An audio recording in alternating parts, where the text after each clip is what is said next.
Hello everyone, this is Kathya and welcome to my YouTube channel. The card I want to share with you today is a little creation I made using My Favorite Things Geek is Chic glasses die cuts that I had in my stash. Now I had some challenges making this card, but I want to share with you some valuable tips and tricks that you can probably use to avoid the same mistakes I made.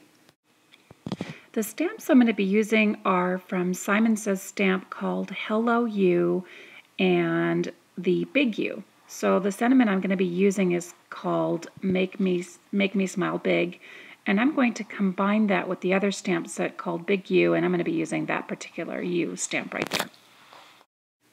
To start my card, I actually cut out two stitched panels that are a little bit slightly smaller than the actual card base itself. And I love that stitching detail on the very edge of that. It's always been a favorite. And on this particular one, I actually took the glasses and I die cut that out using the die cut at a slight angle. To make it easy, using the stitched panel, I also cut the piece of acetate I'll be using in this card. And here are the glasses I used to cut out the portion of the front panel. Now I also cut out the frames using some glitter paper because I want to adhere those on top of the acetate on the front card panel. Now I'm using my Spectrum Noir marker, alcohol marker in GG4, and what I will be doing is coloring in the little cutouts that you see on the very end of the frames of the glasses. Those actually will pop up and come out automatically, but I decided to leave them in to give these glasses frames a little bit more of a visual interest. Now using my Zig two-way glue brush pen roller, I'm going to actually be adhering the glasses frames glitter die cut onto the front panel of the card on top of the acetate. And you'll notice that it fits in there very perfectly because it's been cut out of the same die cut, so it nests in there just perfectly.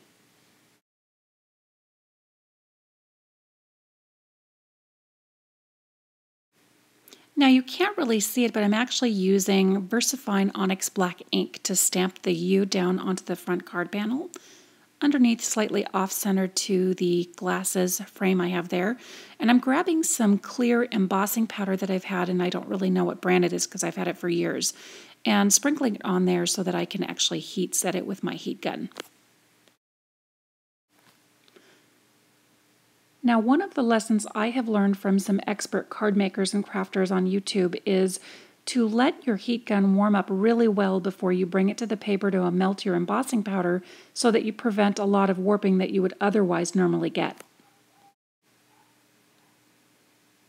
I'm going to be using my Versamark ink, a small piece of black paper, and first I need to powder the black paper so that the embossing ink and the embossing powder do not go anywhere else on the paper other than the stamped sentiment itself. So I'm stamping up my sentiment and I'm placing it on the black paper, and I will be embossing it using some silver embossing powder. Now I'm using the silver embossing powder from Recollections that I purchased at Michael's to stamp this particular sentiment and emboss it. And I really like how this turned out. I didn't want to create and use a glittery type of embossing powder because I want the glasses die cut to be the central focus of the actual card. So again, using my heat gun and warming it up off camera before I bring it to the paper will help it stop warping. As soon as I was done melting the embossing powder, I used my absorber rag that you see on the left-hand side, that bright pink one, and I wiped off the excess powder tool residue that was left on the black paper. Then I brought the sentiment down to my paper trimmer and trimmed it repeatedly until I could get it just perfect, and then I found out that it wasn't straight, so I wound up bringing my large pair of scissors to trim it even more so, and then used my small trimmers to cut a slit right down the middle so that I could get the perfect little flag at the very end. Now I have to confess, I'm not one of those types of card makers that takes time to simply plan all the details of a layout like I probably should. And I know most expert card makers actually do that. I am sort of a person that kind of flies by the seat of my pants, so to speak, and I wind up doing ad hocs along as I go. I don't know if everybody else is like that, but that's kind of how I fly.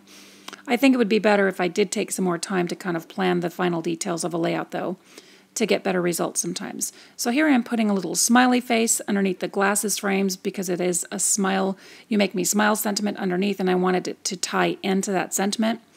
And then I'm just over the pencil line, I'm actually taking a gel pen to line over the smile. I decided that at the end I wanted the black little flag portion of my card sentiment to pop up and have a little bit more interest and dimension, so I decided to put some foam adhesive on the back to make it pop up. So here I am adhering the sentiment, and the card mistake that I made that I want to help you guys avoid is I think I would actually take a piece of fun foam and die cut that a little bit smaller to sandwich between these pieces here where you see me cutting off all the foam tape pieces here. I would actually put some fun foam in between there so that the googly eyes that you work on so hard do not actually stick to the tape itself. So here I am adhering the panel down to the sandwich there, and you notice that the eyes don't actually move. I actually peeled the top portion of this panel apart, and you can notice some of the folded pieces of the card. I almost wrecked the card, and I decided to leave it as is because it doesn't really bother me that the eyes don't move around that much. I have a tool here from Martha Stewart that has a round edge to it, and I like to use that to score my paper because it actually winds up not cutting it like I always make the mistake of doing. So I'm using a card base here from Recollections paper, I believe, and I'm using that as my card base and putting my panel, adhering my panel to the front of the card here because I felt like it matched the color of the eyeballs themselves. Now I'm adhering the top panel portion of my card to the base using my tape gun.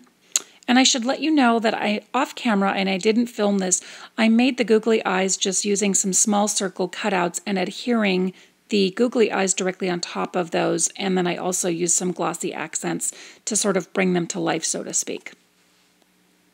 Now I could not find my clear wink of Stella, so I decided to use this Sukaneko shimmer spritz to put on top of the hearts that you see here to give them a little bit of sparkle and shine. And then on top of that, I added some glossy accents to actually liven that up even more. So this finishes up my card for today. I hope you've enjoyed this video and this tutorial. Here is a look at the completed card. I wanted to thank everyone for stopping by and visiting. If you have any questions or comments, please leave them in the comment section below. As always, happy crafting. Thank you so much, and don't forget to subscribe to my channel. And until we meet again, ciao for now.